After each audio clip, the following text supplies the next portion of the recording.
Electric vehicle വാങ്ങിക്കാൻ പോകുന്നവരുടെ അടുത്ത് പണ്ടേ ഞാൻ പറഞ്ഞൊരു കാര്യമുണ്ട്. ഇലക്ട്രിക് അല്ല ഫ്യൂച്ചറിന് പല കാര്യങ്ങളും ഇനി വരും എന്നുള്ളത്. സോ അങ്ങനെയുള്ള ഒരു കാര്യം ഓൾറെഡി ഉണ്ടായിരുന്നൊരു കാര്യമാണ്. പക്ഷെ അത് കുറച്ചും കൂടി പെർഫെക്റ്റ് ആയിട്ട് ചെയ്യാനായിട്ട് സാധിച്ചു തുടങ്ങി. അതിന്റെ ഒരു ഉദാഹരണമാണ് BMW say good bye to electric vehicle. 2025 മുതലേ BMW ഫോക്കസ് ചെയ്യുന്നത് ഹൈഡ്രജൻ വെഹിക്കിൾസിലാണ്, അല്ലാതെ ഇലക്ട്രിക് വെഹിക്കിൾസിലല്ല. ഇലക്ട്രിക് വെഹിക്കിൾസിന് വേണ്ടിയിട്ടുള്ള research and development BMW stop ചെയ്യാൻ പോവാന്നുള്ളൊരു ന്യൂസ് ആണ്. കുറച്ചധികം ദിവസങ്ങളായിട്ട് ഈ ഒരു ന്യൂസ് കിട്ടിയിട്ടുണ്ടായിരുന്നു. പക്ഷെ ഇപ്പോഴാണ് അതിന് വീഡിയോ ചെയ്യാനായിട്ട് സാധിച്ചത്. മോസ്റ്റ് ഓഫ് ദ ബ്രാൻഡുകളും ഡെവലപ്പ് ചെയ്യാൻ പോകുന്നത് ഹൈഡ്രജൻ വെഹിക്കിൾസ് ആണ്. ഇത് പറയുമ്പോൾ നിങ്ങൾ വിചാരിക്കും BMW മാത്രമാണ് ഇലക്ട്രിക് വെഹിക്കിൾസിന്റെ ഒരു R&D അല്ലെങ്കിൽ അതിന്റെ ഒരു ഫ്യൂച്ചർ എന്ന് പറയുന്ന രീതിയിൽ ഗുഡ് ബൈ പറയാനായിട്ട് പോകുന്നതായിരിക്കും. പക്ഷെ അങ്ങനെയല്ല. Tata, Ashok Leyland, Hyundai, Toyota already Mirai കൊണ്ടുവന്നു. അങ്ങനെ പല ബ്രാൻഡുകളും ഓൾറെഡി ഫോക്കസ് ചെയ്യുന്നത് ഹൈഡ്രജനിലേക്കാണ്. അപ്പോൾ ഇലക്ട്രിക് വെഹിക്കിൾസ് ആയിട്ടുള്ള കാർ വാങ്ങിക്കുന്നവരുടെ അടുത്തും സ്കൂട്ടേഴ്സ് വാങ്ങിക്കുന്നവരുടെ അടുത്തും ഒന്നേ പറയാനുള്ളൂ, ഫ്യൂച്ചർ എന്ന് പറയുന്നത് ഒരിക്കലും ഇലക്ട്രിക് അല്ല എന്നുള്ള കാര്യം മനസ്സിലാക്കുക. പിന്നെ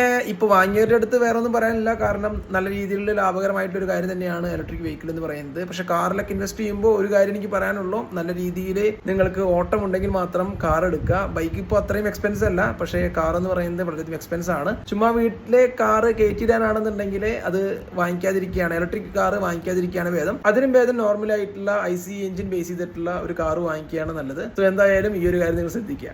ചാ